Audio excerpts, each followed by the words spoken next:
Everyone, and welcome to another live watch long show on Football Talk Podcast. My name is Ozzy, and I'm your host for this evening. We've got an exciting game ahead of us as France face Senegal.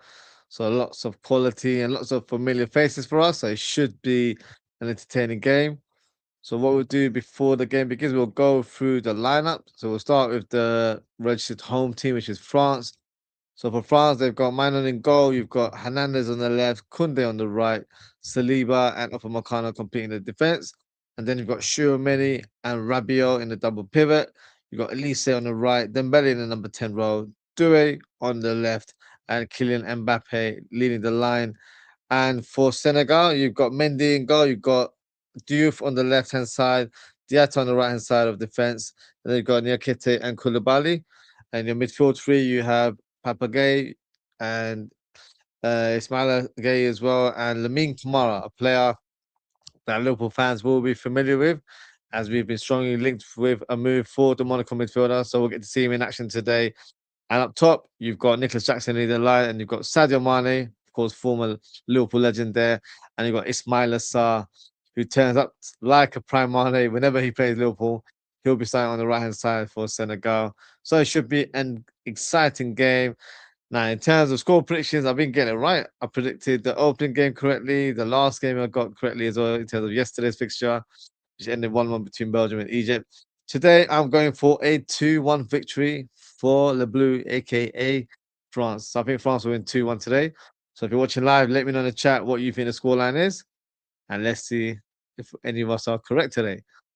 The players are getting ready. They're just having their final words before kickoff begins. Huge game for Mbappe. I just saw before the game began that he has scored 12 World Cup goals and he's only four shorts of equaling uh, Closer's tally, which is 16 goals. So he can easily achieve that or eclipse that even in this tournament. So what an unbelievable record that would be if he was able to complete it this tournament.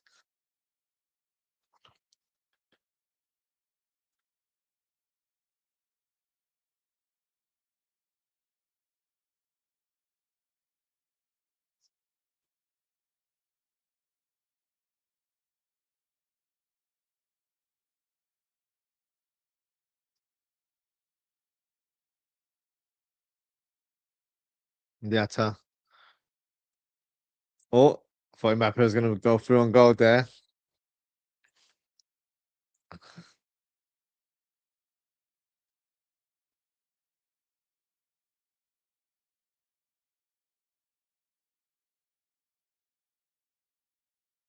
Match is being played in New Jersey today.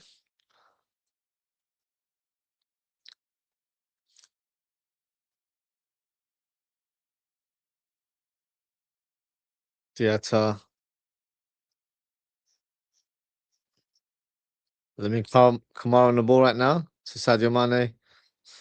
Diouf with the cross. Not a bad cross at all. Great defending there from Theo Hernandez. And they'll definitely have to look out for Diouf on that left hand side. He's got great delivery. We've seen it in the Premier League for West Ham. Definitely has great technique. First corner of the game. Can Senegal capitalize in this moment? We'll have to wait for a second because there's a bit of tussling happening in the middle of the box. Chouameni and Nicholas Jackson.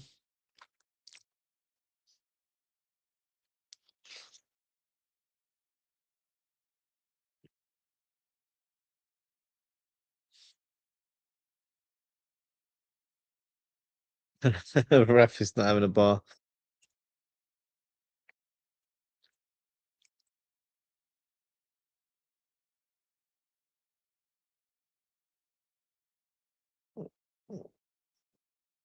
Someone's stepped on the keeper's foot there. Bit of a sore one. Let's have a look.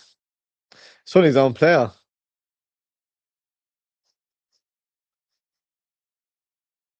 He'll shoot any that stepped on him.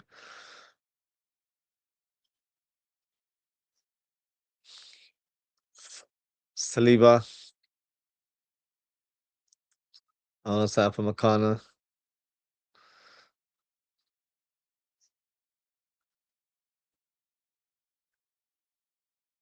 Is that the best pairing that France can offer? Saliba and Makana? Let me have a look at the bench.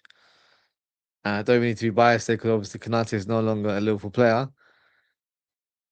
But no, having said that, I'd probably prefer it to be Saliba and Kanate. I think that is the better duo. But there's not too much of a difference between Makana and Kanate, if I'm being honest. I think they're both quite similar. Lacroix would have been a good shout from Crystal Palace. He's a fantastic player. Oh, Rabiot with a forward pass to Mbappe, but Mbappe unable to bring the ball down.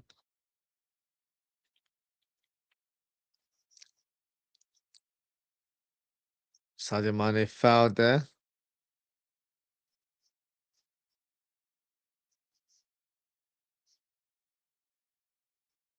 Oh, that's quite high to be fair.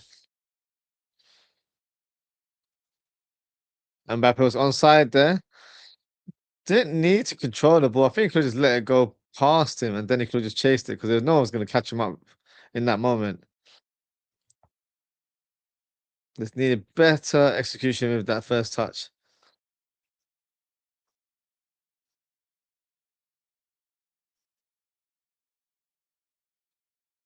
I do like the look of France home kit. It's quite nice with the collar and the sort of the gradient effect on the shirt. It's quite a nice design there.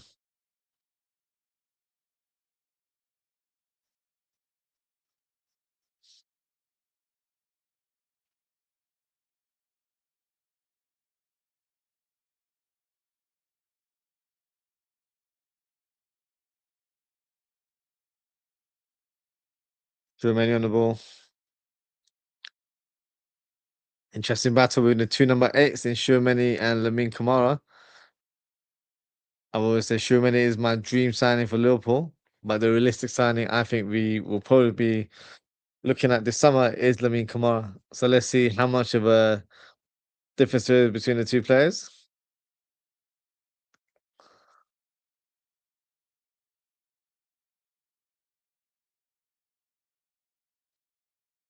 Kunde in a very advanced position.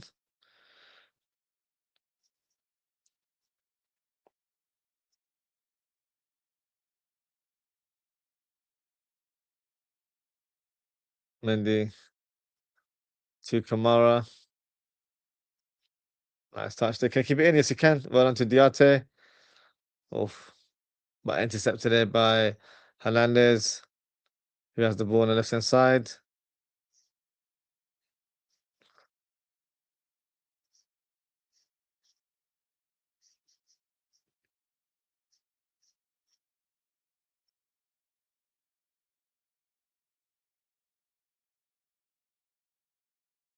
Youth with the ball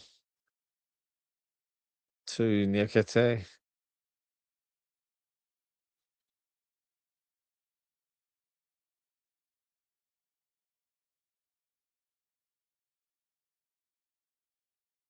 Isn't Koulibaly left-footed? I always thought he was a left-footed centre back.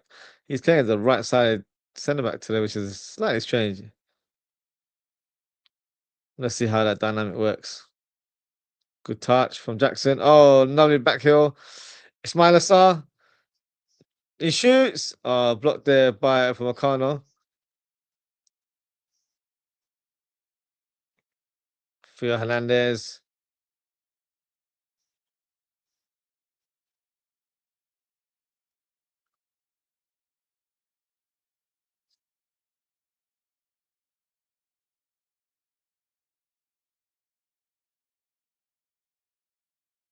Oh, good tackle there from Rabiot. But equally well done then from Senegal, who intercepted.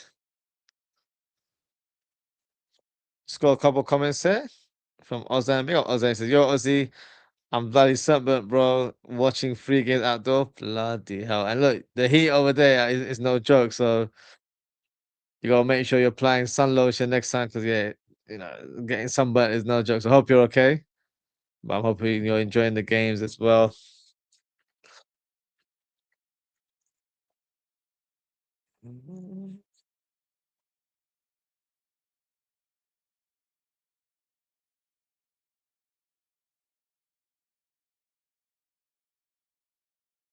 Yeah, 8 miles offside. Full run.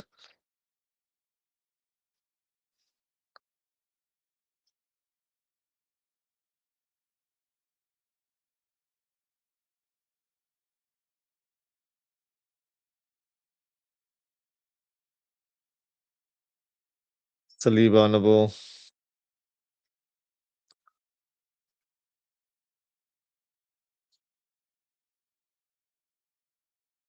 As I said, not gonna lie, Ozzy, I think we're watching with our own eyes the World Cup winners today, right now. In terms of France, that's the team that I'm going for. That's the team I'm rooting for. So yeah, let's see. Let's see what happens. But I think with France, they're one of those teams where when they're on full flow, they're unstoppable, but they can also be an enemy to themselves if they don't focus or they get lethargic or lose focus, which they almost did right now. As I feel like Nicholas Jackson was through on goal there. But yeah, France are definitely one of the strong contenders. They're my favorites to win. So let's see what happens. At least he's on the ball, playing, dropping deep, trying to get involved in the game.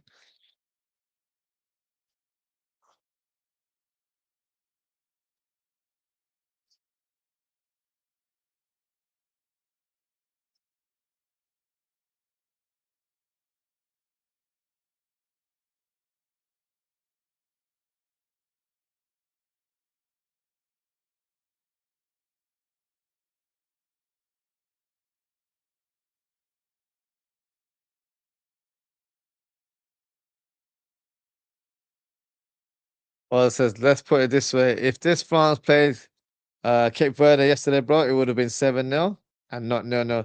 Look, that was definitely a surprising result there. And look, we have to give full credit to Cape Verde, who produced a fantastic point against one of the so-called favorites. And look, Spain are one hell of a team. So no, I'd rather give them credit rather than say anything bad about Spain. 'Cause I feel like Cape Verde deserve all the praise for getting that result there. But look, it's very early in the competition. Some teams do take a bit of time to get into their right form. And the group stage, I'll be honest with you, it's all about just gaining fitness, but also at the same time just getting the results. And once you're in the latter stage, that's when you really have to turn it up. So Spain might be one of those teams where they're a bit of a slow burner, and we see the best of him as the tournament progresses. But let's see.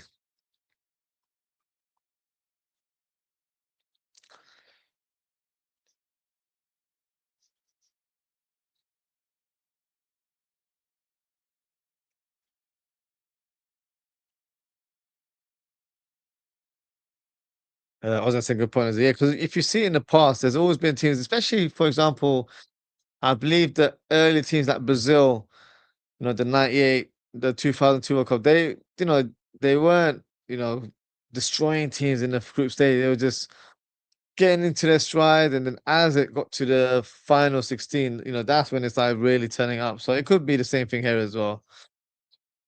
Didn't Argentina lose against Saudi and Qatar? And was it a draw? No, Saudi won that game. So that was the opening fixture of that group. And then Argentina went on to win it. So yeah, it just depends on how the team progresses from there onwards. With that Saudi defender provoking Messi. I've forgotten that defender's name, but yeah, he was absolutely trolling him throughout the whole match there. But yeah, they won that game, didn't they? So the the opening game isn't always like a true sort of indication in terms of what's going to happen in terms of the progression of the competition. But it depends on how some teams operate. To be fair,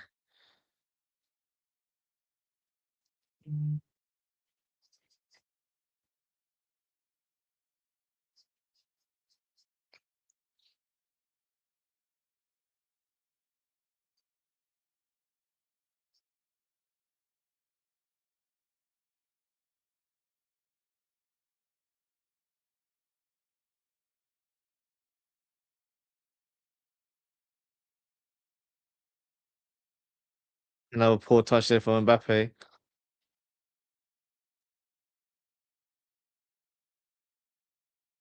Thing is, he's getting the service, he's just not finding the right control, the right touch that will allow him to have a shot on goal yet. But no, he'll get there. I'm sure he will. He's an elite striker, in my opinion. So yeah, I'm sure he'll get there very soon.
That's just do on the ball.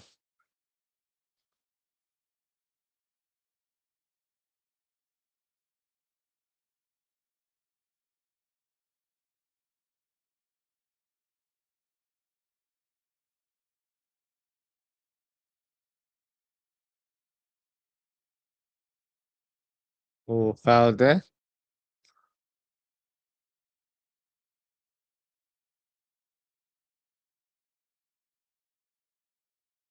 Dembele.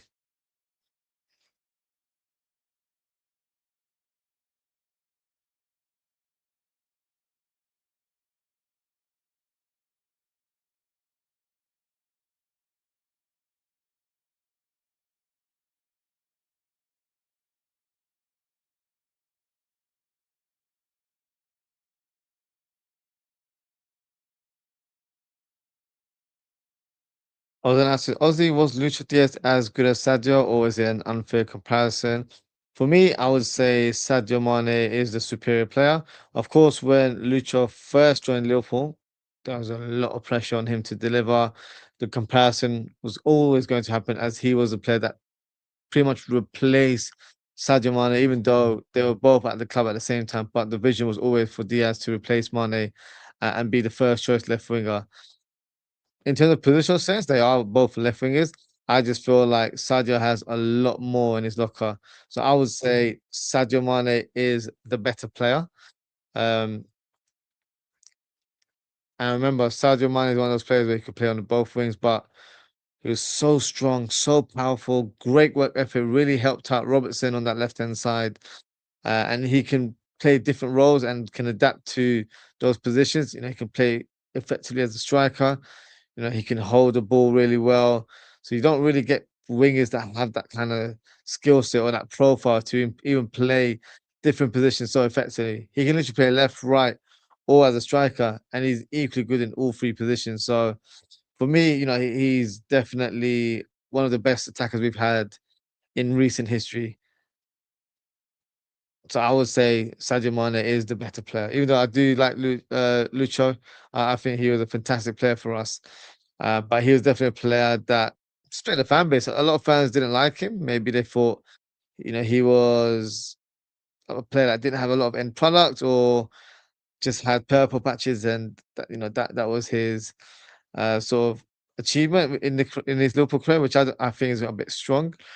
I feel like he was someone that always, you know, played with energy, with desire, with heart, and that's something we lacked last season as a team, not even individually. So, you know, he's gone over to Bayern Munich, and for me, he's produced a great account of himself. You know, I think he's in his prime years now, so we've pretty much sold him at the wrong time. Because when we won the league with Diaz, I feel like that was his best season for Liverpool, and I think like he was just ready to go up and go again.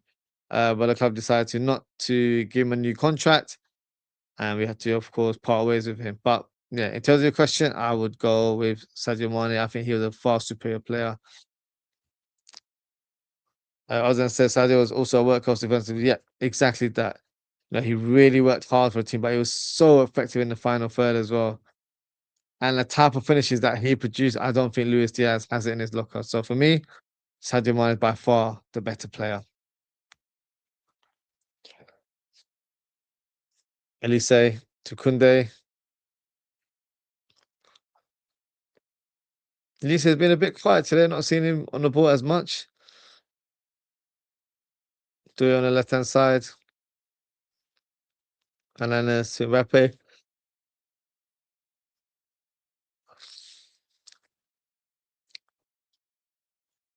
Tchouaméni to Elise. Dembele the shot. Blocked by Niakate there. All that says Lucho just had that flair, dribbling skills that had people out of their seats. Yeah, he was a very exciting player to watch, in terms of his dribbling ability, his no-look passes, which became a bit of a trademark.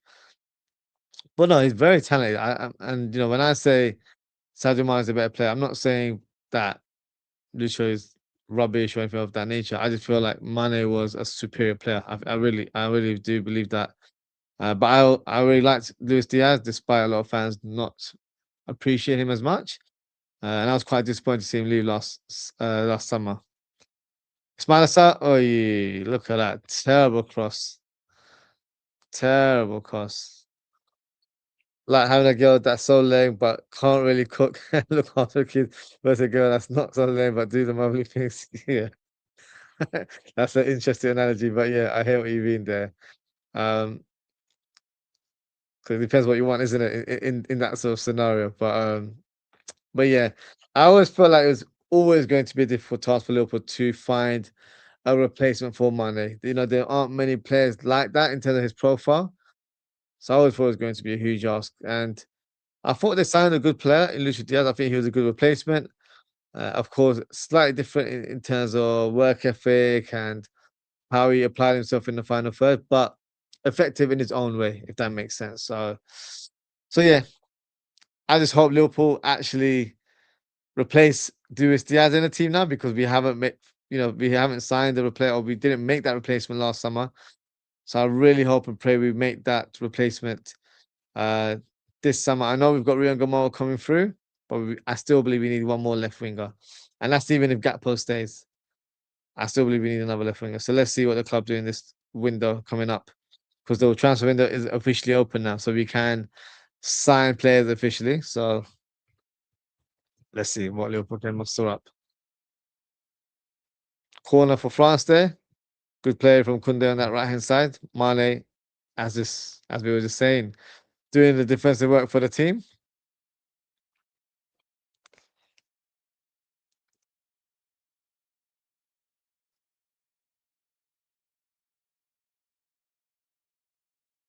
Ozan said Gakpo is like a girl that's not leng and cannot do my things well. Yeah, he can't he can't do anything, can he? So yeah, I hear that.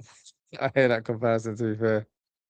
I just hope we sell him, because the rumor is that Tottenham are willing to spend £70 million. I don't know where they get all this money from. They just about survived Premier League, in terms of maintaining the Premier League status.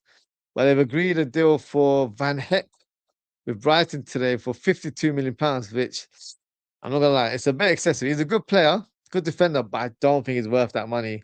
And they're also selling one of their young prospects to Brighton, not in the same deal, as two separate deals for £30 million. He goes by the name of Vuskovic, who we were actually linked with as well. He's a very highly sought after defender.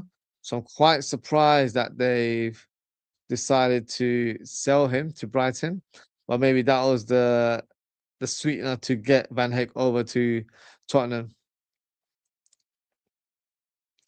Also, bro, it's their stadium and they host so many non-football events monthly, bro. Yeah. Is that this stadium, or are you referring to Tottenham? Because I know Tottenham, they always have Beyonce concerts and all sorts.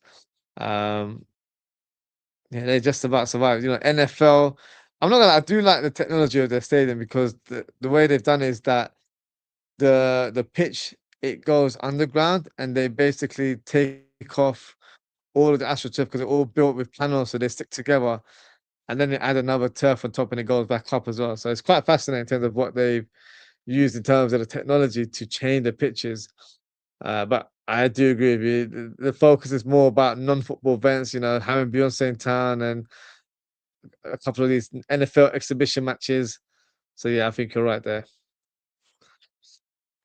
I was gonna say, yeah, bro, Tottenham from a business perspective, they've got a lot of print money. Yeah, look, they're making that money. They are now. If they had gotten relegated, oh, that would hit them quite badly. But then again, like you mentioned, the business element, they would have still have been a venue for non-football events. Of course, they do boxing as well. We've had quite a few fights in the Tottenham Stadium. So yeah, let's see what they have planned because I feel like they've got a good coach now in De Zerbi. I think he's a fantastic coach for them. And I think the fans will warm to him in terms of his style of play and his philosophy. But of course, it's all good about having a football philosophy, but you got to have the players that have the vision or have the skill set that the coach wants in order to play that type of football. So let's see what Tottenham do. Of course, Van Heck seems to be the first big signing for them. Let's see who else they're able to sign. If they can get Gakpo, look, 70 million, I'd happily drive him to the airport. And I don't even live in Liverpool. So I'd drive to Liverpool and then take him to the airport myself. Or he can fly from Liverpool to London and I'll pick him up from the airport and then drive him to Tottenham Hotspur Stadium. I think that's a better idea. Saves me a bit of time and effort.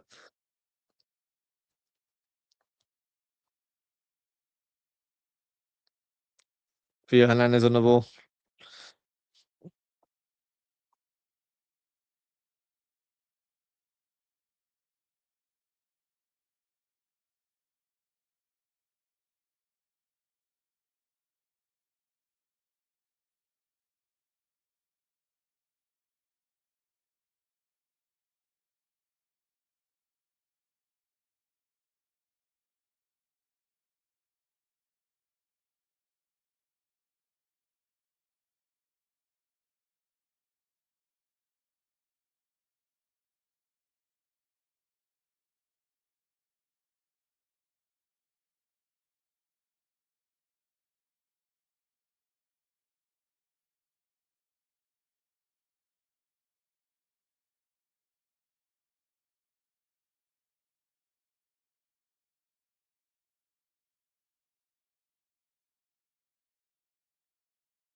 Although the comments here, Sadio.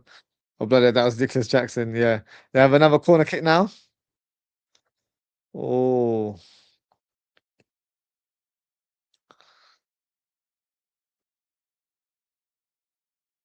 no, we got a hydration break. What is everyone's take on this hydration break, Sam? Because I find it annoying. I'm not going to lie. And that's not me being, not understanding that it's hot and then people need a drink. But I feel like they've made it very Americanized in terms of the format of the match now, because now the match is being played with sort of four halves, if that makes sense. I know it's not technically a half, but the players aren't just having a drink break. They are regrouped. They are speaking tactics with the coach. They're bringing the tactic balls out and they're giving instructions. So the game has become quite Americanized, which, I'm not, dispute, I'm not trying to disrespect American sports or anything of that nature, but football is played a certain way. It's a game of two halves. And of course, players can have a quick drink break, but it literally takes 20, 30 seconds to have a sip of water and then you get back on the pitch. That's how it should be, not 5 minutes or however long it takes now. I feel, or 3 minutes, I think that is the official timing. So that's not how it should be, in my opinion. But hey, we are in America, of course, in Canada and Mexico as well. If that's their ruling for the tournament, it is what it is. But doesn't mean we can't have an opinion on it. And for me, I don't really like the format, to be honest with you. Just looking at the Nicholas Jackson shot there, left foot effort, keeper's beaten, hit the post, hit the back of Minon's foot there. That could have gone anywhere in that scenario. So that could have been an own goal. As I said, bro, these hydration breaks are annoying me. If it's really hot, like over 30 degrees, sure, protect the player. But when that game, bro, they were indoors and comfortable. You pretty much said it. You know, if it's not needed, it shouldn't be the case. But of course, you mentioned this to me last time in the Watchalong I was then. When there is a hydration break in American TV, you guys have adverts, right? And we don't. But for American TV, that's just another way of generating revenue through advertisement. So that's the reason why they've done this format. So it's one, it gives you that kind of that American football vibe where you have four quarters, and also they're able to throw ads in the match in order to appease business partners and brands that they have collaborations with. So it is money making, which is annoying because that's not what the sport should be about. When they have these hydration breaks, it really kills the buzz of the game or the flow of the game, and it takes a while to kind of gear up to that full speed again. Because look, right now they're all having a drink break, they're talking tactics, they're with the coaches. Not for me. I'm not really pleased by this kind of scenarios, to be fair.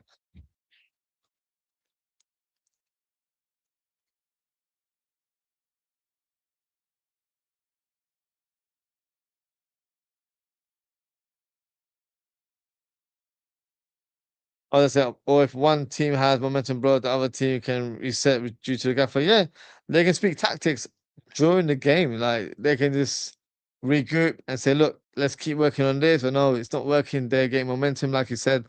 Let's change the tactics. Like, and you're doing that without even needing a half time break, if that makes sense. So for me, yeah, I'm not a fan of this personally. I feel like it just kills the buzz of the game.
Also, in the comments, Aussie bro, is it just me or is the great Kylian Mbappe on the decline at age 27? I wouldn't quite say that. That's a bit strong, Ozan. I just feel like I've always thought with Kylian Mbappe, he's better as a wide forward. I feel like that's his natural position. And I feel like it just depends on the team setup in terms of how he plays that striker role. I don't think he's in a decline. I think that's a bit strong. I still feel like he's a player that is effective and can produce magical moments. So I still believe he's a top player. I don't think he's in a decline. I feel like that's a bit strong. That's just my opinion. I might be wrong there.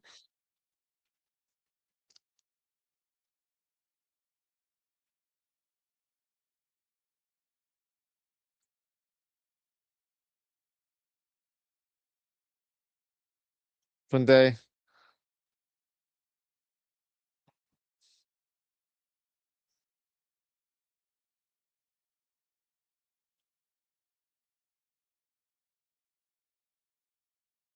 too many.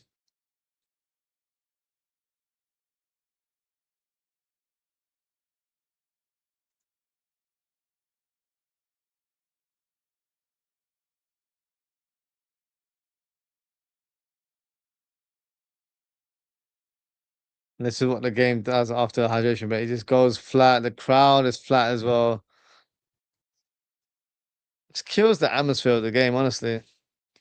Got some legends there. Carambol, Perez, and Vieira on the screen. Legends in the game.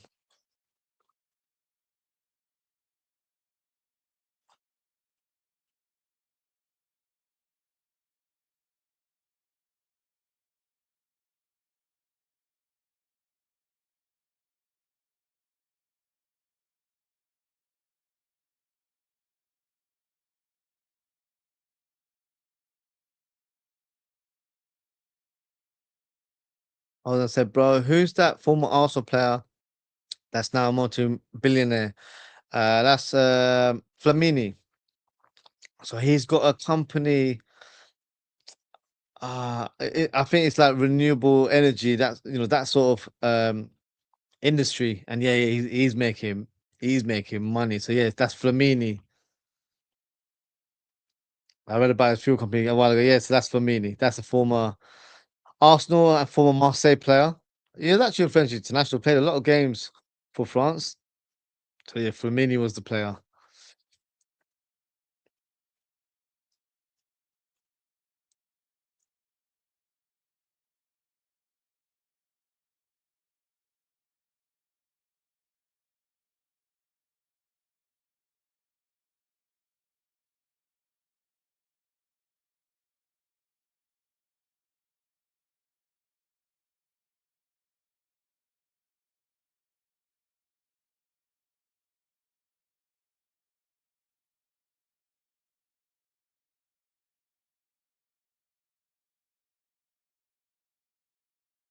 Milan has the ball.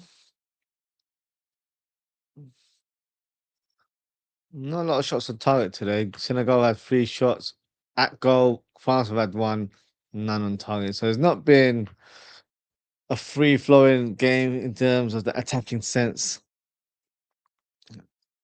I'm really hoping in the second half we get fireworks. So right now it's been a bit of a flat game.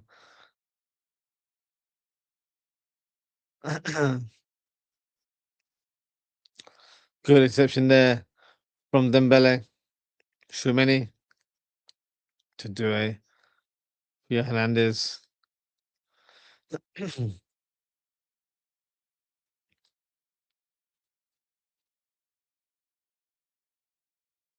Upamecano, nice pass to Kunde. Kunde providing the whip today. I was slightly confused by these tactics from France regarding the right hand side.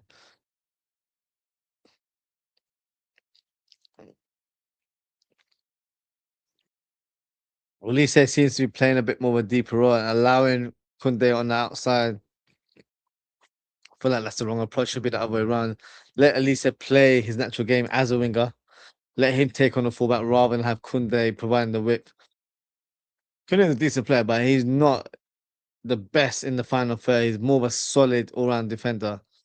So I'm quite surprised by that tactic on that left hand on the right hand side. Hopefully, I think for Elise's benefit that they switch it up.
Others comment says, "Bro, how good was Prime N'Golo Kante? It was like playing with double pivot DM in one player.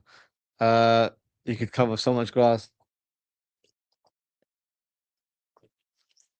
I think your analogies there is pretty much spot on. He literally plays like it was two players. Like he covers so much ground, so much energy, but great skill in terms of interceptions and breaking up plays. Like he was the best, one of the best for me. There's always that debate, who's the better player out of N'Golo Kante or Claude Makelele. Maybe this is nostalgia speaking, but I would always go for Makelele because I feel like he was the originator of that DM role. But N'Golo Kante, he can certainly play it, to his level. So for me, yeah, N'Golo Kante was amazing. He's still on the bench, so we might see him play at some capacity today or during the tournament. But yeah, he's an unbelievable player. Unbelievable player.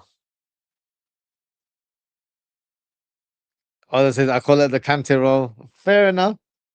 For me, it's still the Makelele role. Um, because I feel like he was the godfather. He was the originator of that style of play or that position. So for me, it's still the Makelele role. Kunde on the right hand side,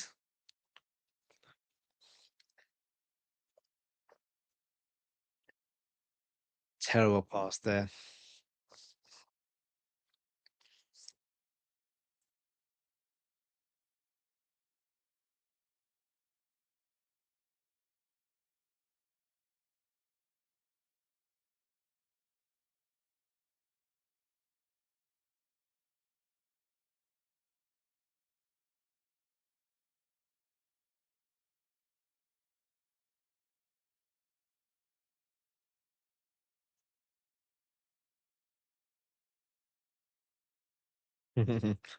Well, I said Claude Makelele crawls so modern DMs can run in it. Yeah, I hear it. I think so. I would say that as well. Remember, France had Makelele and Vieira as their double pivot. That's just unbreakable, isn't it? We had some real ballers in that era, honestly. Unbelievable players, not even just from an attacking point of view, midfielders, defenders, the best of the best. So yeah, probably sound like an old man or very nostalgic, but for me, it's the truth.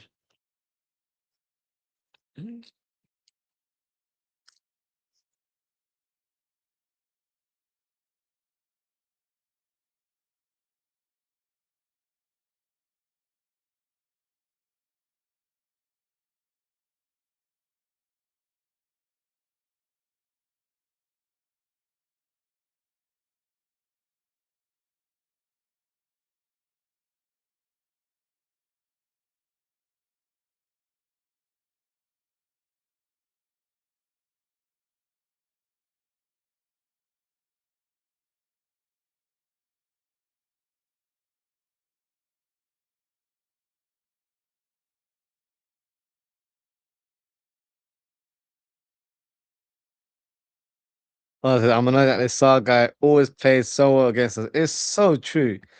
He literally becomes prime Mane whenever we play against Crystal Palace. And it's not even just Crystal Palace, it's when he was at Watford as well. And I know in the past that we were strongly linked with him. We were linked with him when he used to play for Rons.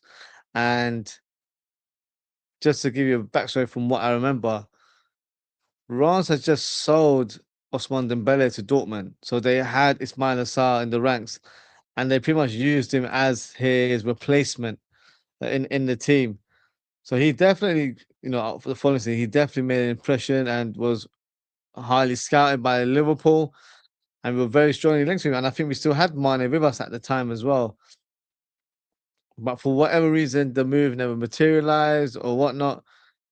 Maybe he has a bit of a vendetta against us because that move never happened. And whenever we play against him, he always turns up. I remember the time when we were going for the title. We were unbeaten around Jan, February time, and we played Watford, and that was the match there where we dropped points. And it was because of his goals that helped that broke that streak for us, unfortunately. So yeah, even if it's in a different color, whether it's Crystal Palace or Watford, he always turn up against us, which is so annoying. And he said in other games he's crap. Yeah, he's not the same level player. Otherwise, he wouldn't be playing for Crystal Palace. He'd probably be playing for Real Madrid or something like that. So yeah, very annoying. Troy Deeney still so shameless from that game. Yeah, Troy Deeney. You know what? You're right in terms of that game, but even after that game, like the way he carries himself in terms of how he speaks, with media outlets, talks like he's the dog's bollocks. Like, look, you're a decent player at best, but you were never elite. You were never at that level. Of course, I'm not here to talk because I was never a professional footballer, so he's achieved more than me. But yeah, he talks like he was the best player ever. So he needs to relax himself in that regards. But yeah, he was definitely shameless in that game as well.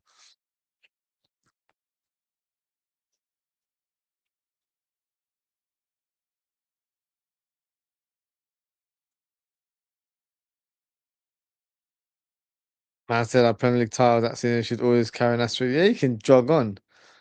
You can absolutely jog on with those kind of comments. We'd won the league as in on points before COVID happened. That's why we were able to drop points here and there because we were so far ahead of everyone in that league. Man City were nowhere near our level in that season. So yeah, he can just jog on. Just bitter, isn't he? Bitter that he's not able to, win a title in his career.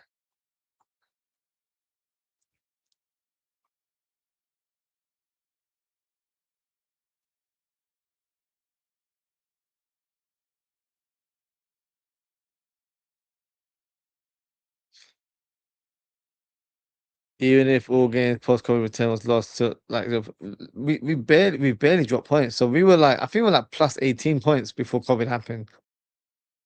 So there's no way that we were going to just lose the title like that. And look, fans were shameless. Not just Troy Deeney. All rival fans were shameless because it's the first time Liverpool back to win the title after 30 years. They wanted to dampen the achievement as much as possible. But hey, look, end of the day, we won the league in the right way.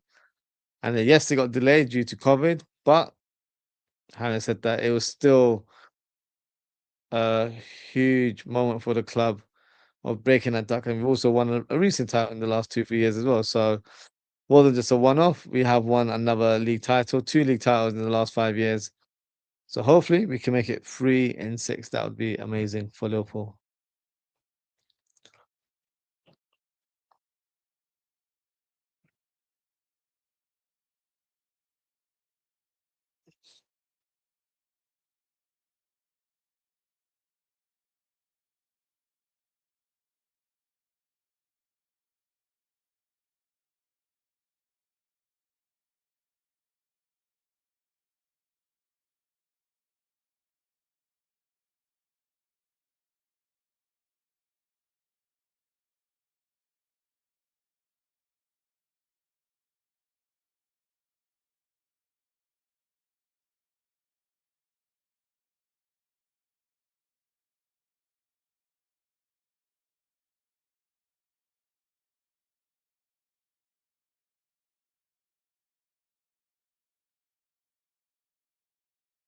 6 minutes of stoppage time, bloody hell.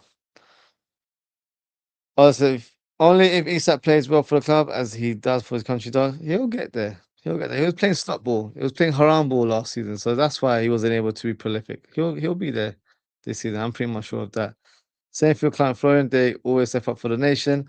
It's because they're comfortable in their surroundings. They are playing for coaches that have belief in their abilities, and the game is played to their skill set. So because of that, you get the best out of those type of players. That's why I am a strong believer that Irola will get the best out of these two in particular that you mentioned. So yeah, exciting times ahead for us Liverpool fans. I truly believe it's going to be an amazing season. I'm just intrigued to see, what kind of business we do in the summer, and that can kind of give me the forecast in terms of where we will finish or what we can achieve next season. So yeah, lots to look forward to during the pre-season as well as the transfer period right now as well.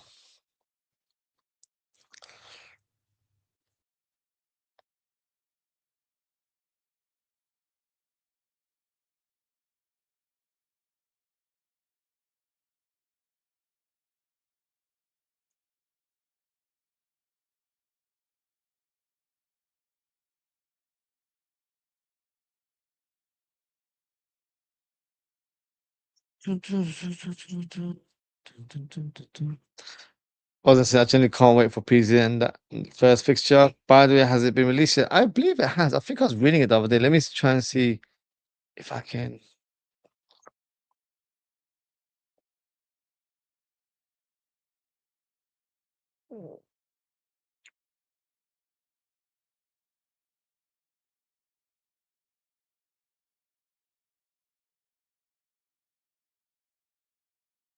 Well, let's have a look.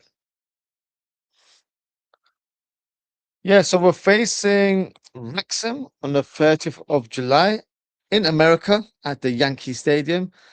And then we'll be facing Leeds United in Soldier Field, which I'm assuming is in America as well. And then on the 9th of August, we'll be facing Monaco at Anfield. And then on the 16th of August, we'll be facing Como at Anfield as well. So those are the 4 fixtures that have been announced.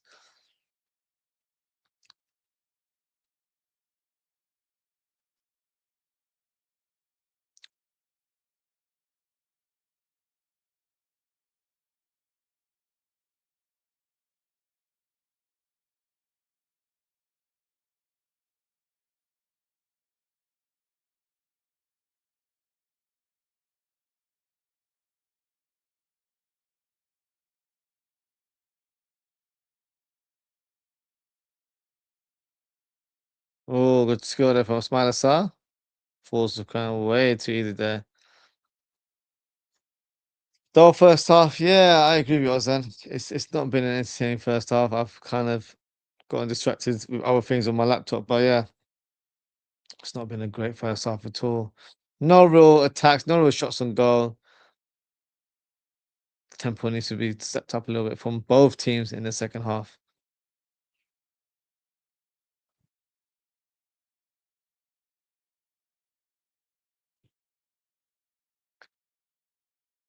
Very much a slow paced game, but hopefully, things can step up in the second half.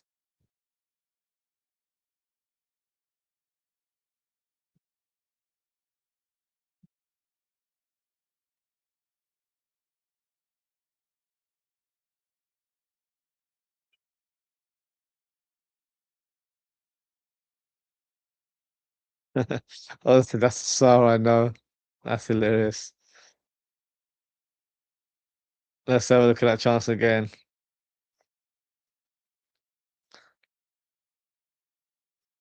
Oh, that's such a poor effort. Hit over the bar. How you gonna hit over the bar in that kind of position? My God.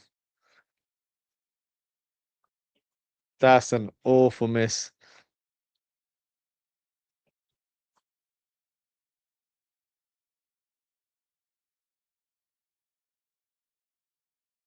That's half time, but let's be honest, that should have been 1-0 to Senegal there. Huge opportunity to take the lead, but unfortunately for Ismaila Sarr, unable to convert. But that's the first half, not the most engaging first half at all. Hopefully, we see better performances in the second half and we see more attack on goal and some shots because there hasn't even been that many shots on goal either. So, yeah, let's take a little break, grab yourself a drink and a snack, and we'll be back very shortly to watch the second half. So, I'll see you guys very soon.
Everyone, welcome back to the second half of France versus Senegal. The players are set to begin with kickoff. So let's wait until the kickoff begins. I can start the clock. There you go. Second half has begun now. Comment here from Ozan. I think this is in regards to Ismail Assar saying if he was facing Alisson or Mohamed Ashwili, he buries that. Yeah. If it's anything against Liverpool, he buries it with complete ease. But any other team comes back to reality, I guess. But yeah. Terms of this match and the players on the pitch, I think it's the same team. I don't see there being any substitutions from either side. So let's hope we get a better game. It's been quite a bit of a ball fest, to be fair. With the quality on show, you expect a better performance from both teams.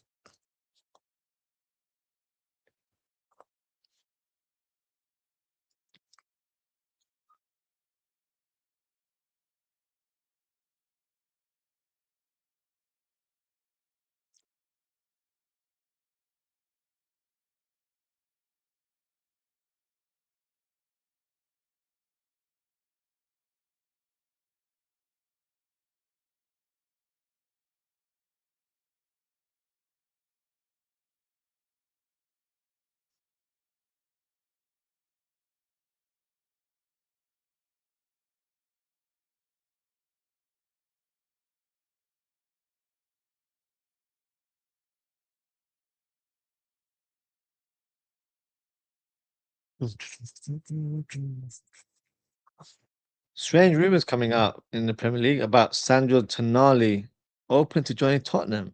That is just outrageous. If that's the case, Liverpool should be placing a bid for him. Why would you want to join Tottenham and leave Newcastle? That doesn't even make sense to me. The only appeal is that he gets to move to London, but at this level of the game, location shouldn't be everything, in my opinion.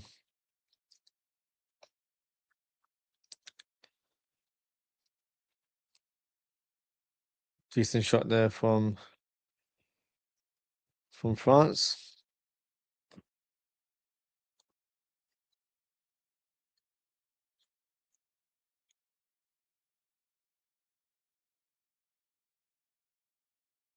And there's also rumors suggesting that Darwin Nunes might be re-signing for Liverpool. Oh God. I'm sure that will appeal to a lot of fans, but also distress a number of fans as well, including myself. But hey, let's see what happens if there's any truth to the rumor.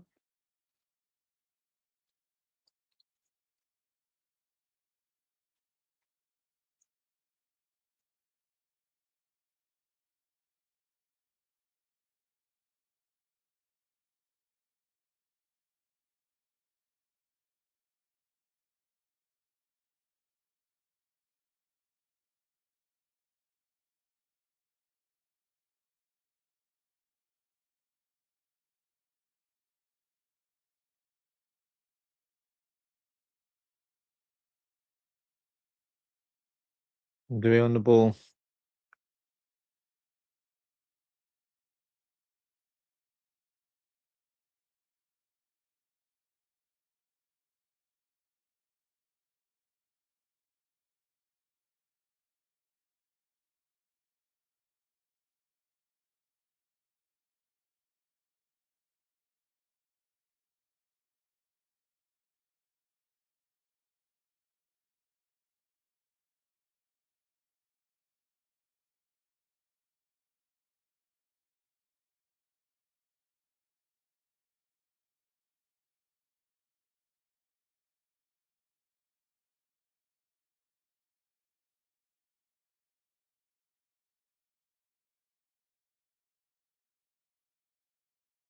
Speaking of the French national team, Liverpool fans would have heard the news today that Hugo Ekitike is aiming to make a return in autumn before getting back into competitive action on Boxing Day. So that's definitely progress made earlier than planned, as we were all expecting him to return after the new year.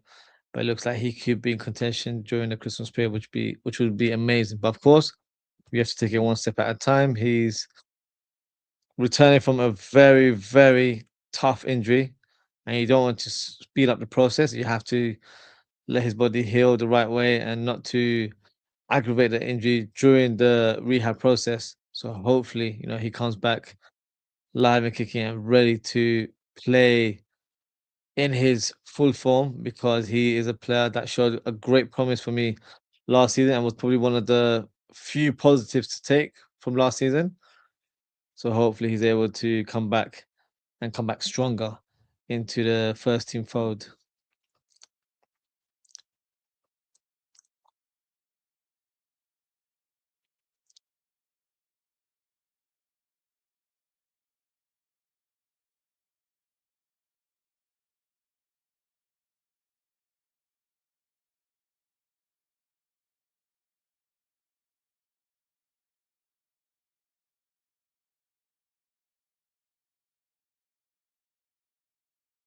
I mean, Kamara, no foul there. Just to do a drive with the ball. Mape on the left hand side cuts in. Koulibaly does really well to intercept there.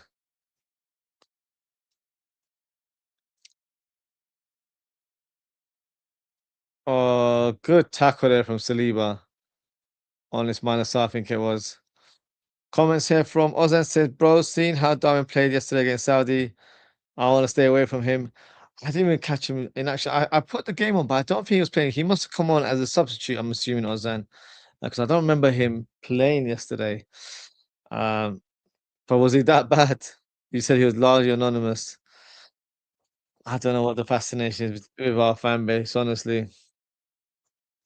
I don't get it. And since when have Liverpool fans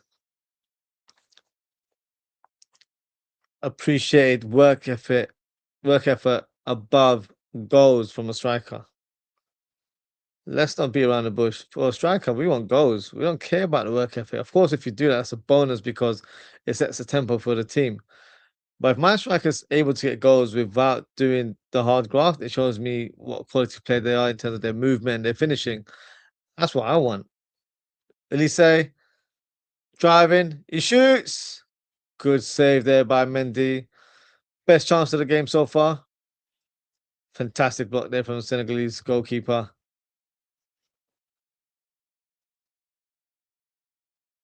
Elise in full effect there.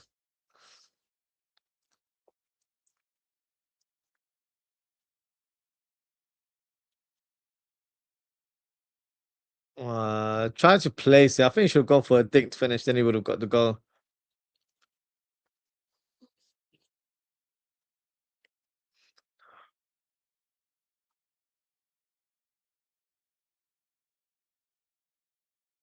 Elise the cross. Mendy catches that with ease.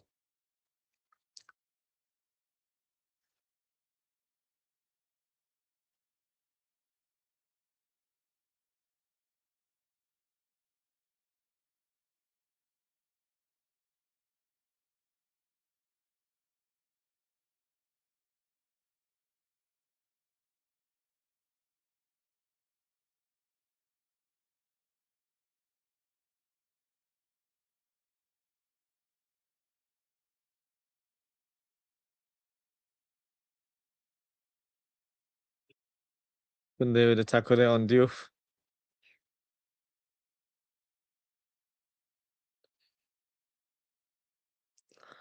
Let's have a look at Elise's shot. Yeah, should have dinked it, to be fair, especially with the goalkeeper charging ahead of the line. Should have gone for a different execution there.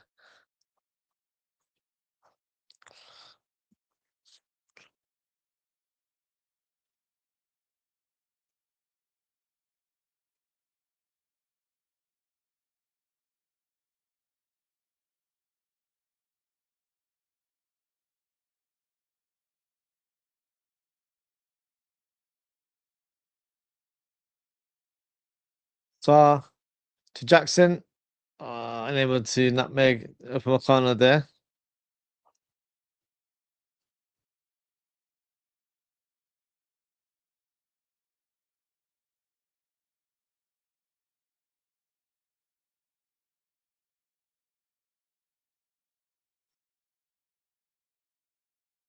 Unlucky there from Elise, dumbing it for Mbappe.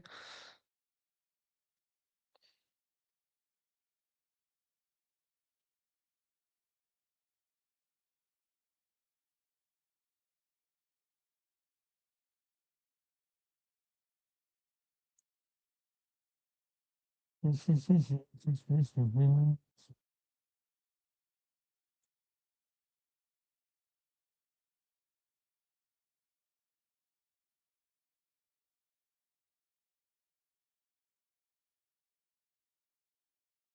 so bro, that's how bad he was. Man started. Did he actually start? Wow. I don't remember him like being involved in the game. That is wild. He actually started. Okay. Yeah, he was definitely anonymous because I didn't watch it from the beginning. I watched bits of the first half, then I watched some of the second half, but I don't remember seeing him in action. Wow, that's a bit of a concern if he did start the game, to be fair, because I did not notice him at all.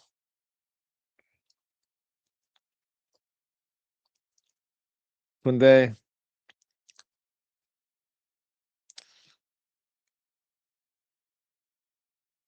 Elise, Mbappe.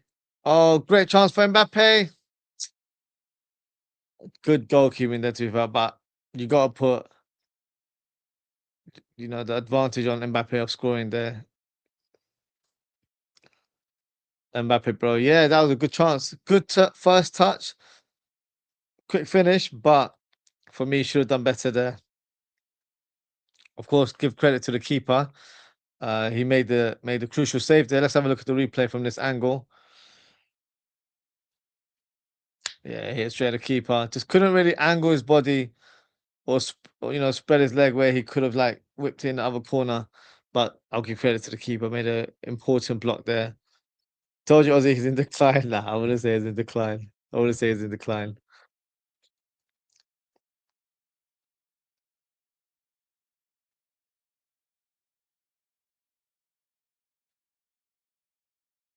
At least to Hernandez. Oh, cool pass there.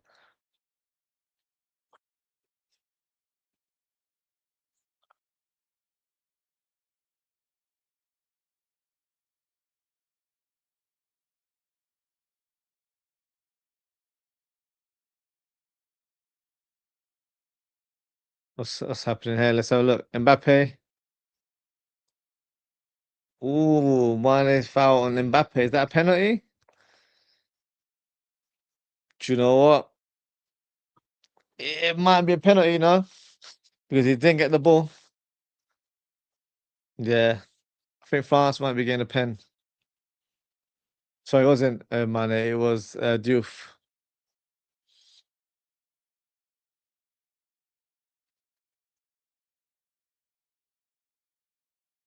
Let's have a look. Other than saying it's never a pen, I thought it looked like he might be given. I'm not saying a Stonewall pen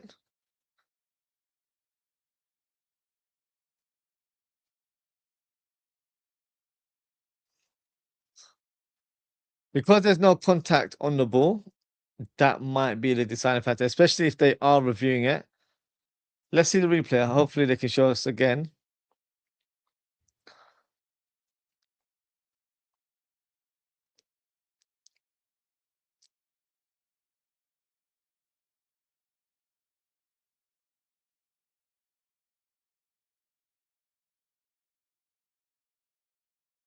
Oh, and they're still reviewing.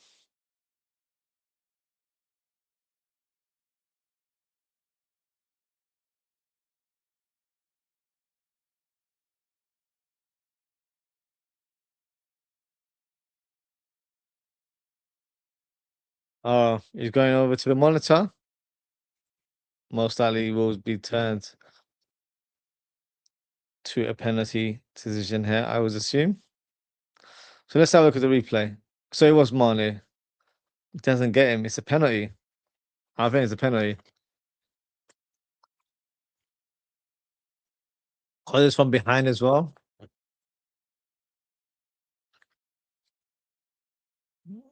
Yeah, I think that's a penalty.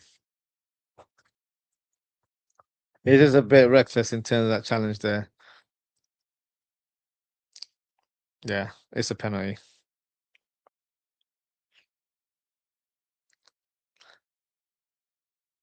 You're saying he fell on his own. I still feel like he got a bit of contact. It wasn't the like a crunching contact, but still enough for the player to fall down. Looks like France are getting a penalty.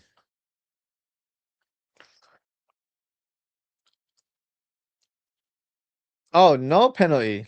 Okay, interesting. Wait, hold on. What's going on? He's got the bottom of his foot there. So I know it's not a lot of contact there, Ozan, but it's still contact, you know? Yeah, it's because we're watching this slow motion, so it feels like there's not much contact there. But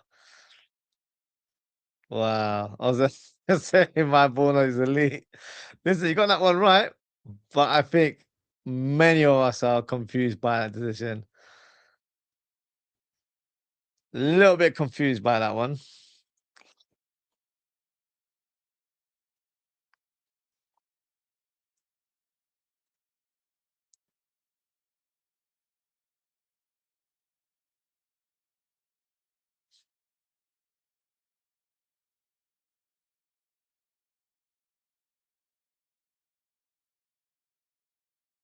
Going to France.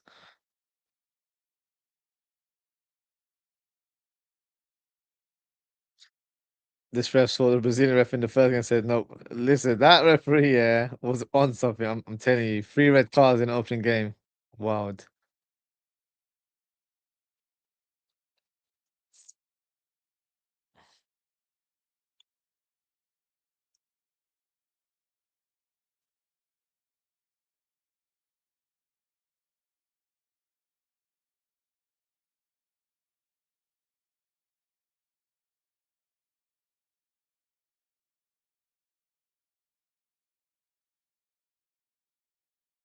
I mean, Kamara to Ismail Assar.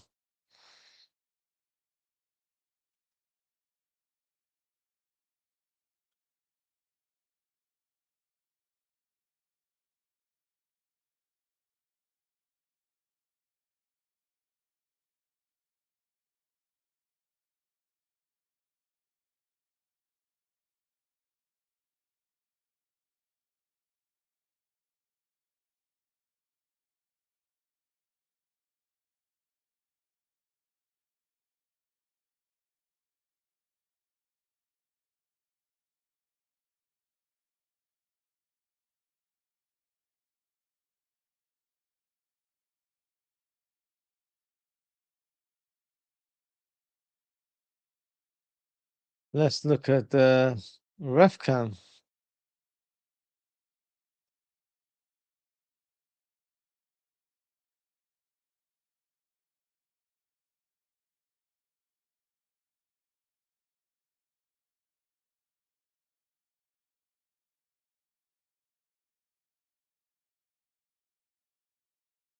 Oh, risky passing there from the French defenders.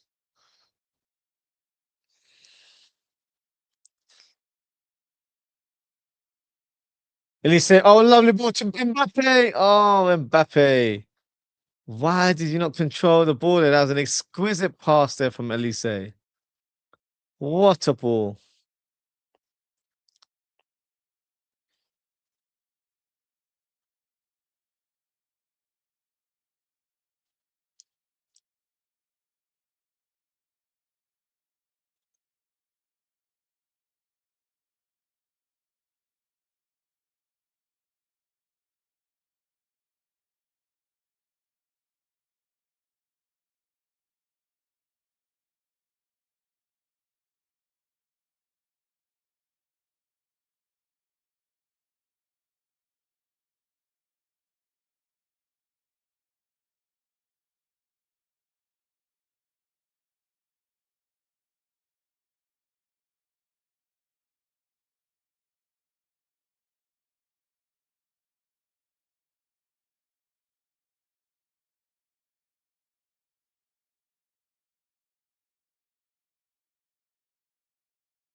Good on the left hand side. He cuts in.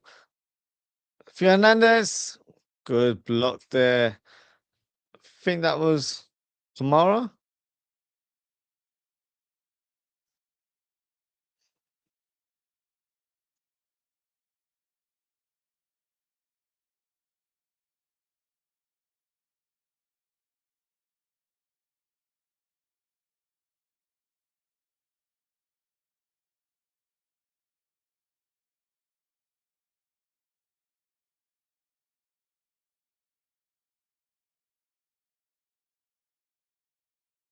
What do you say? Mbappe gets the goal.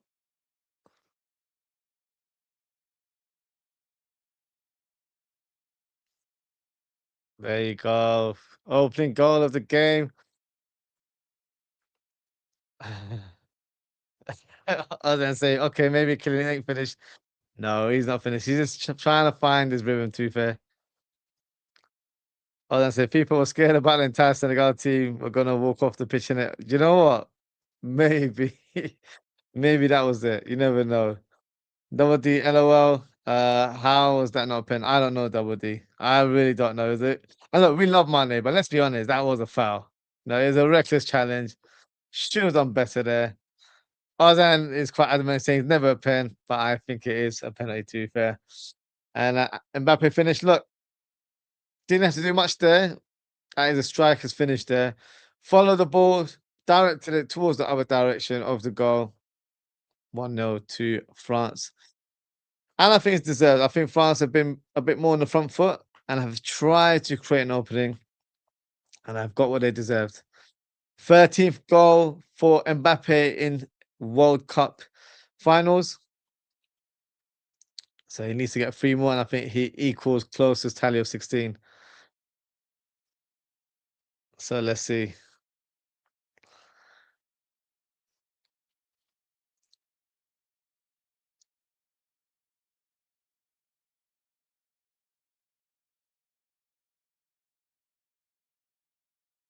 Oh, Nicholas Jackson, through and goal. Can he shoot? Oh, what a smack! Wow, what a response! Hang on, is it offside? Is it offside? Let's have a look. Oh, Jackson, come on. That guy still hasn't learned how to stay on side since his Chelsea days. What an exquisite finish that was. Keeper maybe should have done better, but that was pure level on that shot. So unlucky there.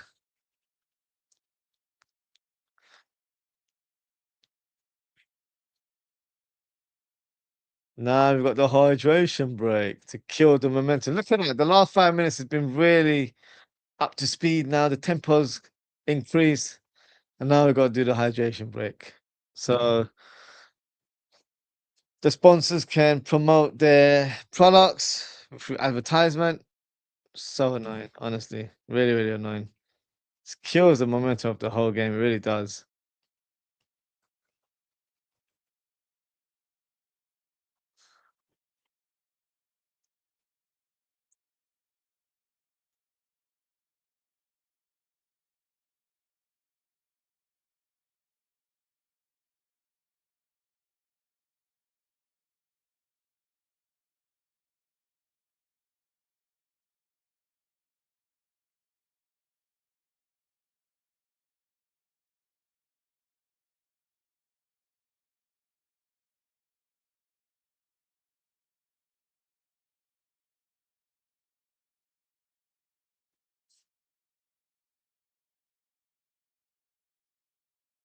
But yeah, what a strike from Jackson. And a great response. Just unlucky that he was not in the right position offside. I feel like he could have held his one a bit more. He still would have gotten to the end of that. But yeah, wasn't to be. But look, that would give Senegal some hope that they can get back into the game. And that's the most important thing. There's still a lot of minutes to be played, over 20 minutes plus stoppage time. You know, we're in a hydration break right now. So you already know it's going to take a bit of time for these players to have their sip of water, talk about tactics, and then get back onto the pitch. So yeah, let's see what happens in the second half.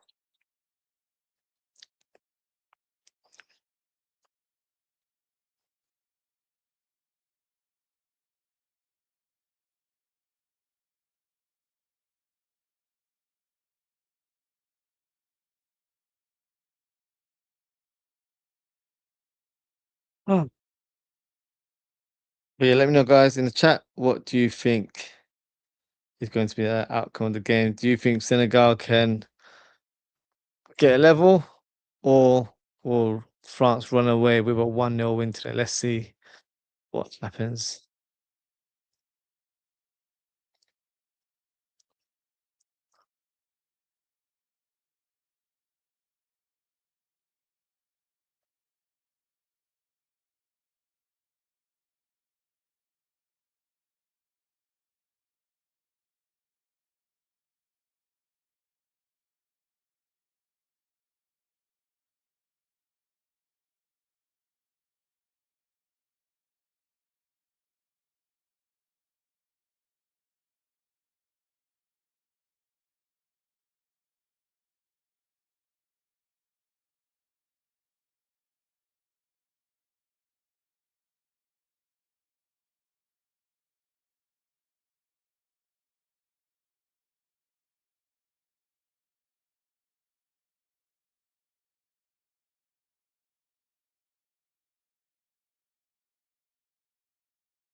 Oh, okay.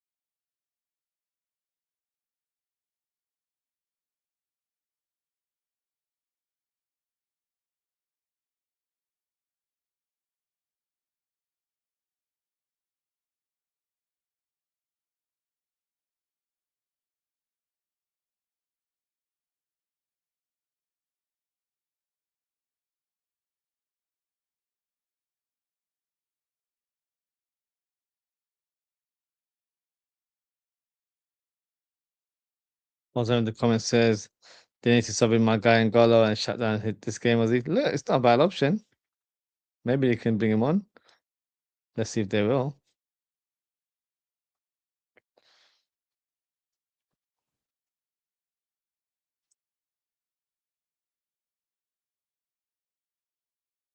But Ivan Tony? Is that not Ivan Tony?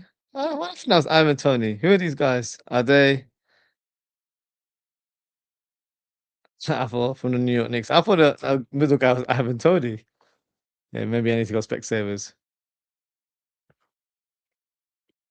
Rabiot to Desjardins. What can he do? What can he do? Good shot. Blocked there by Mendy, who's been in action in the last few minutes, making millions of pounds, but man drives a normal Mini Cooper in it. Look, you gotta respect the humbleness of N'Golo Kante. It's not about the flashy lifestyle. So you gotta appreciate players like that as well. It's not just about the money and the fame. For him, it's always about being a football player.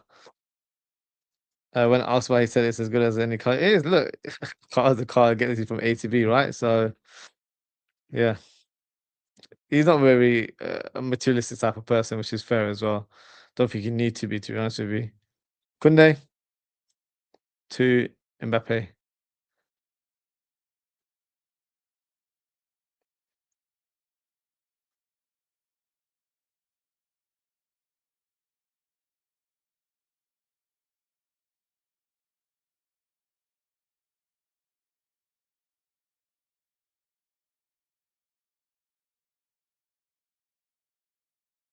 Mhm. Substitutions from Senegal. Who are they bringing on? Let's have a look. Ismail Assar, who's not had the best of game, is being replaced. And also Lamine Kamara, who I don't know. Let me know what you think, guys, in the chat. He's been all right. It hasn't really stood out for me today. Mbaye and Diarra is coming on. Is Mbaye the one from PSG? Because he is a talented player.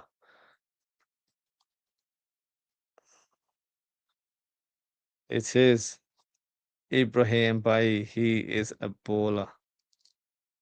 18 years old, but Sky's the limit for him. I think he's one to watch if you're not too familiar with him.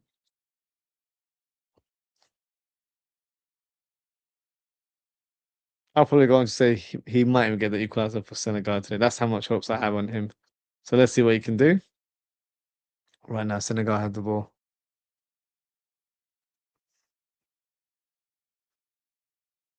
Nice touch. Look at that first touch from Mbaye on the right hand side. Tackled by Rabiot. Mbappe. Good touch. Good touch.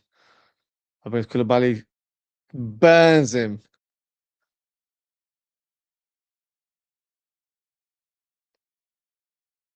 I was gonna say, where's Ozzy finding all these clients, man? Hey, you said you got the ball knowledge. I got talent ID. I just see it when I see it on screen. So yeah, for me, I know when I see a good talent. So yeah, that's a player to look out for. 18 years of age, and he's like probably sixth choice attacker of PSG. I'll be honest with you, that would be the kind of signing I would like the club to make. Someone that can be on paper the backup right winger, but when he comes on, he's effective. And I feel like he's got a higher ceiling as well. So yeah, definitely watch him, see how he does today. We'll also keep an eye out for him in the future for France and for PSG because he's a very, very talented player.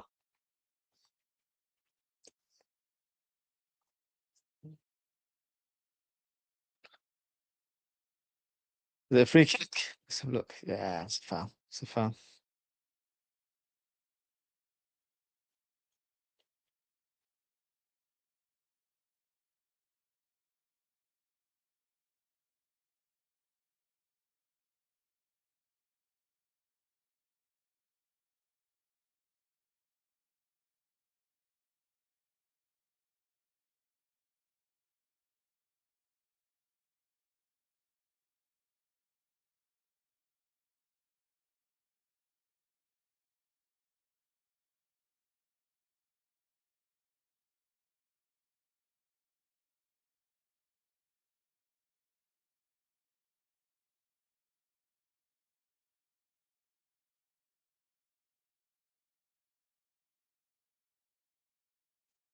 Oh, that's it. What about Ayub Buwadi, Ozzy? Did you know this kid before the Brazil game, bro? Yeah, I definitely. I've mentioned him in the past when we've done transfer talk shows. I think I spoke about him, and I'm gonna say in recent times. I've definitely spoken about him in the past. I spoke about him last week before the Brazil game when I did one of the transfer shows, and I mentioned that he would be one of my midfield profiles if we're not able to get Wharton or Lamine Kamara. I feel like if we wanted to DM, I feel like we need to try and get Ayub Buwadi, 18-year-old from Lille. So yeah, I knew about Ayub Buwadi as well, and he's been playing for Lille for the last couple of years. He turns 19 later on this year. He was in the first team when he was 16, 17. So he's been around for a couple of years. So he might be young on paper, but he's actually gained a lot of first team experience over the years. So I feel like he's ready to make that move to the Premier League. Whether he starts in in Liverpool's 11, that's a debate. But I do feel like he's a player that can challenge for that role, or in the first few months provide the quality depth that we need, and then eventually, once he's fully up to speed, he can definitely be one of the starters in our team. I truly believe he has that kind of ability. So I would say Liverpool must look towards signing Ayub Buwadi. He might actually be a better fit than Lamine Kamara. Lamine Kamara is more of an all-round midfielder, whereas Buwadi, I see him more defensive-minded, more of an enforcer. And look who's coming on. My guy, Bradley Barcola. He's coming on. So let's see what kind of havoc my future client will cause in this game.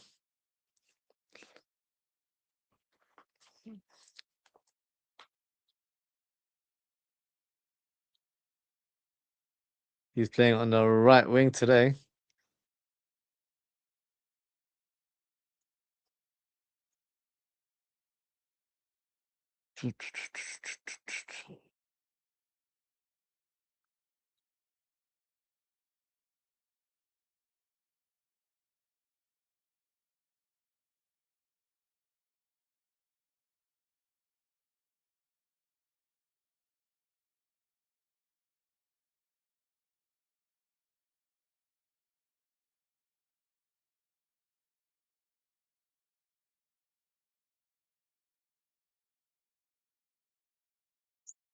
Hold on a second. I think I'm having internet issues. My stream keeps cutting out, so I'm just gonna bring it back on.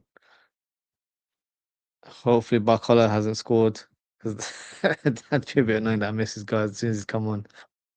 Let me try and bring up my stream.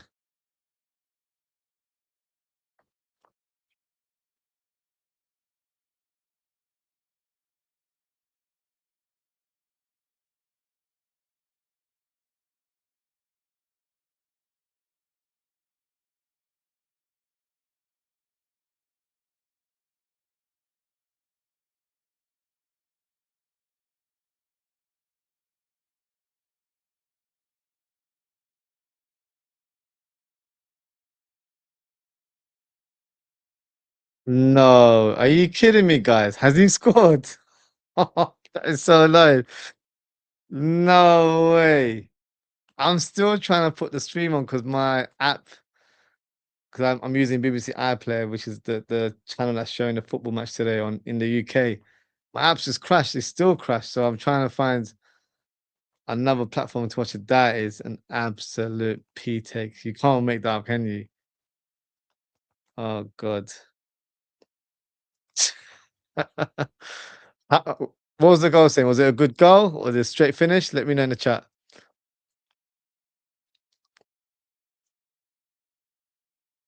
If it was a spectacular goal, then I'm expecting fans to be all over it. Be like, oh yeah, this is the guy. This is the guy we got to sign now.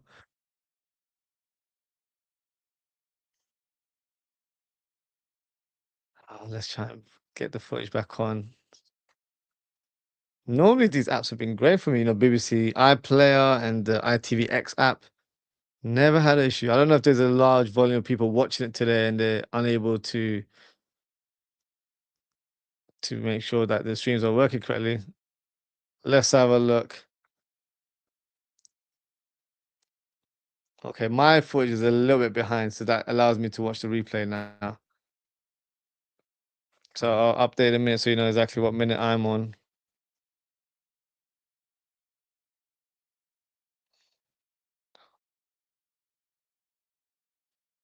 Let's have a look. Look at that movement.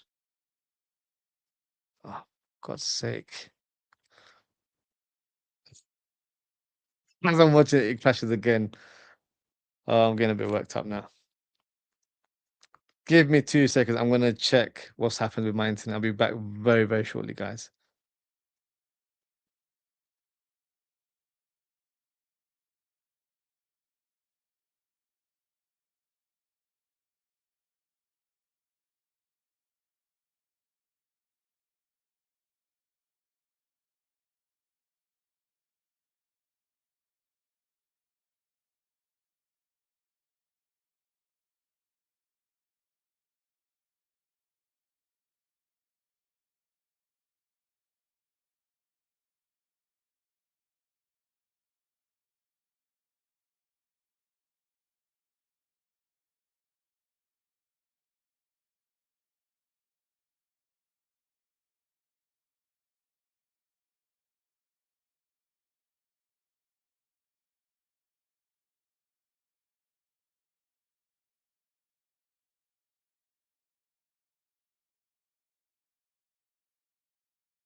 So annoying that I missed my client's goal there. Hopefully my stream doesn't crash because that's bloody annoying. I haven't even seen the goal yet, so I'm waiting patiently to see that goal now.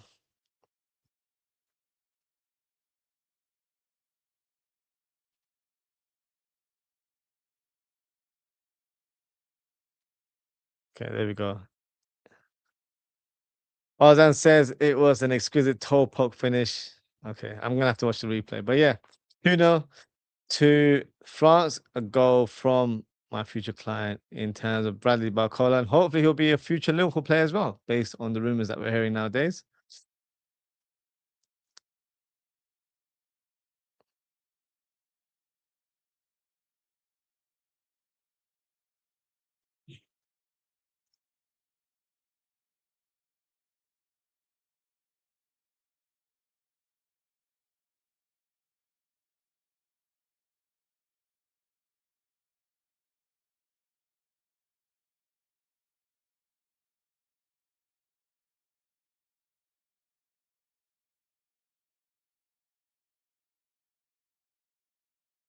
Another substitution here for Senegal.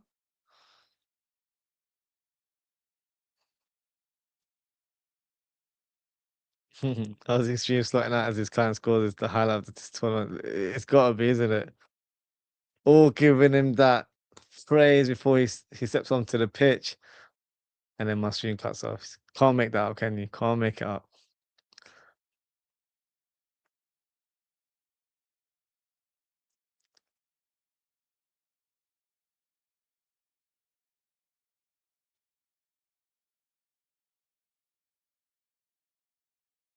Let's have a look. Let's have a look at the goal. Rabiot with the pass. Lovely pass from Rabiot, to be fair. Bacola. Oh, that's a beautiful finish. Yeah, dinked it over the keeper. That's what Elise should have done earlier on when he had his chance in the beginning of the second half. What a finish there. Lovely dinked effort from my client. That's a future client. I'm going to have to sign him up now. So that will be my client now, without a shadow of a doubt. And I'm expecting for him to wear Liverpool colours next season. That would be the aim of the game, I guess. Good turn from Mane. Can he get the best out of Kunde? No, he can't. It will be a corner kick, I think.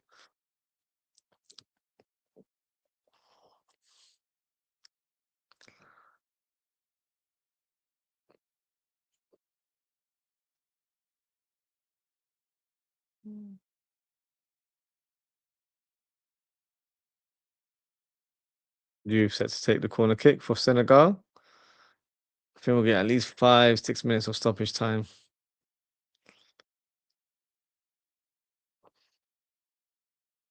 Turkey.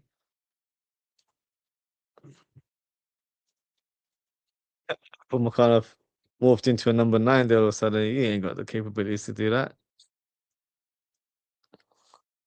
For a second, I thought it was Mateta, but no, he's not even on the pitch.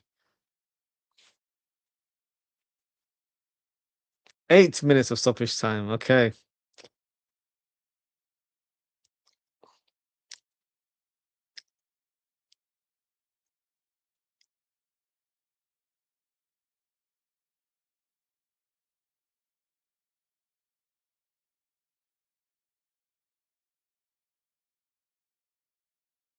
Is that Mbaye? I'm surprised he never started today. So they favour Ismail Assar over Mbaye.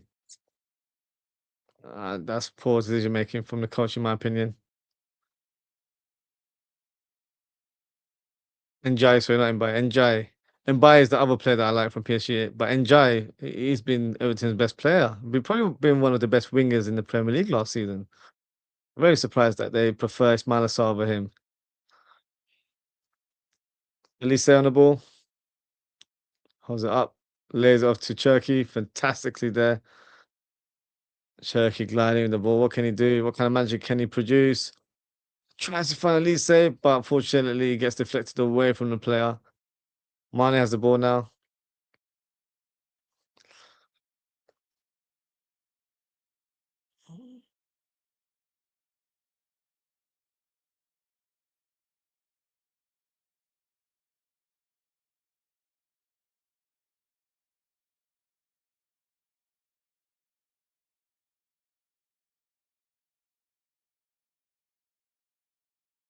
Hmm.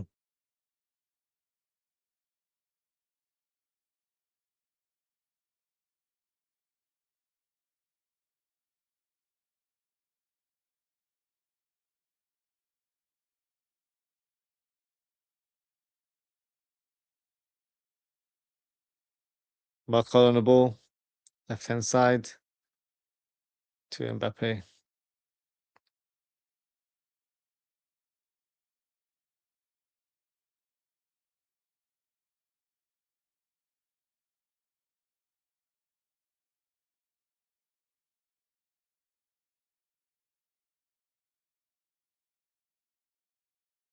Ozan in the comments says, thanks for the coverage as always, Ozzy. No, big up, Ozan. Appreciate you coming on, getting involved with your comments.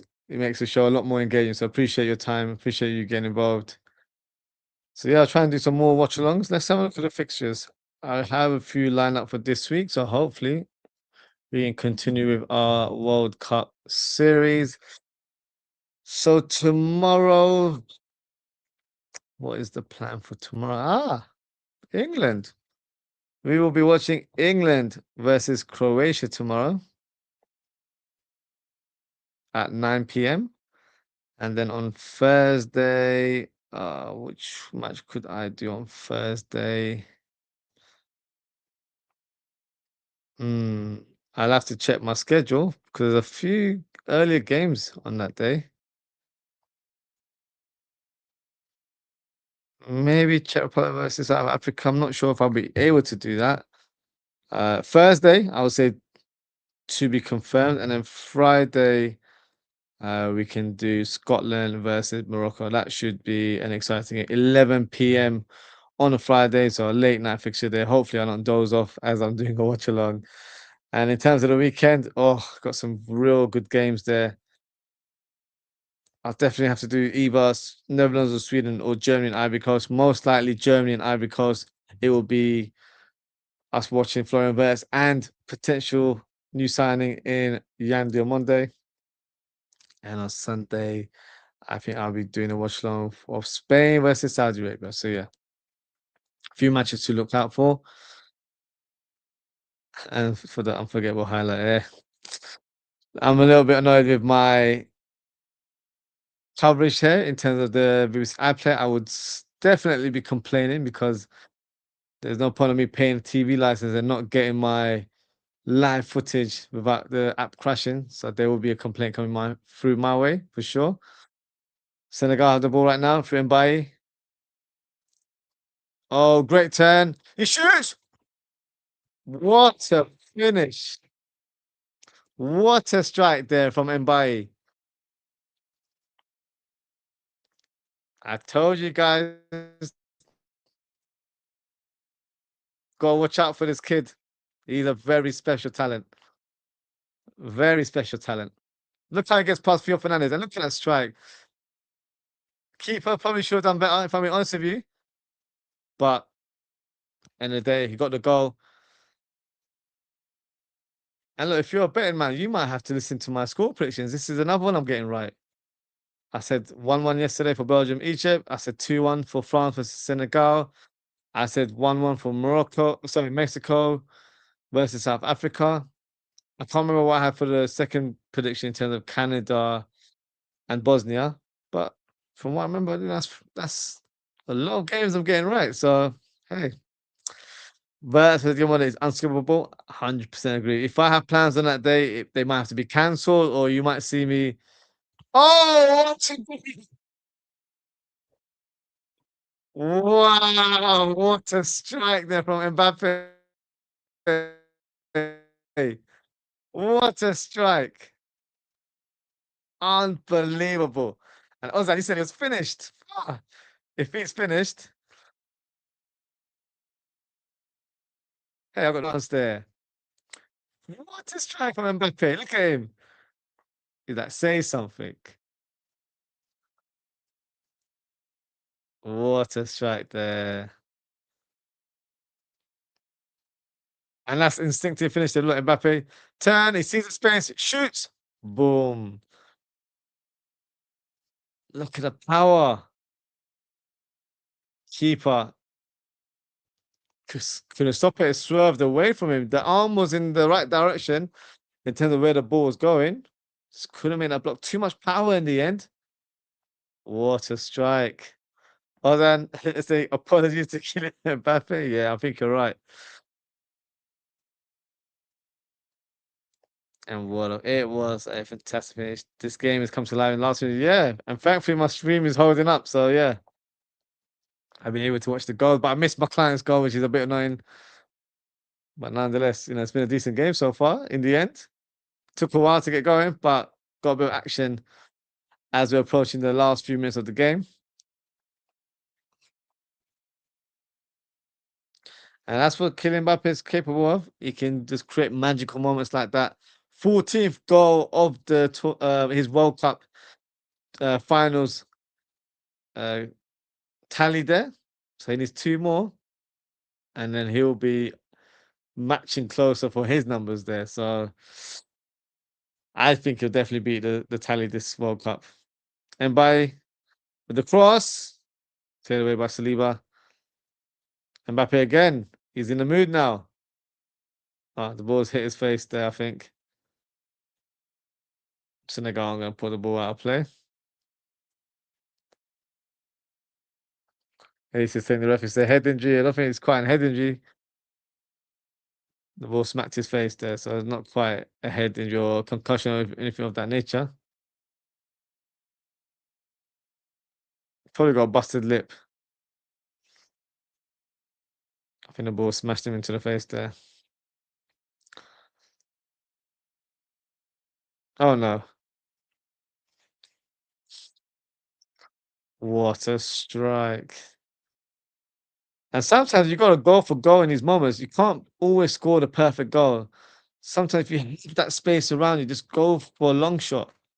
Don't feel like we see that in the modern game nowadays. It's so annoying because I used to love watching football, in my day where you see goals galore when it comes to long distance shooting.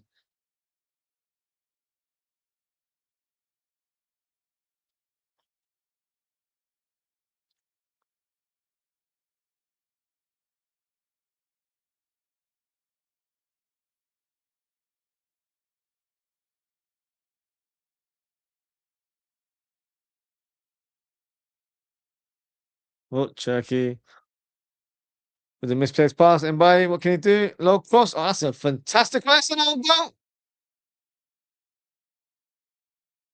No, referee that no one go. I need to see the replay. I'm not convinced. I don't think he knows how to use his watch. Oh no, it's just about, just about. I was like, bro, that was a goal. Nah.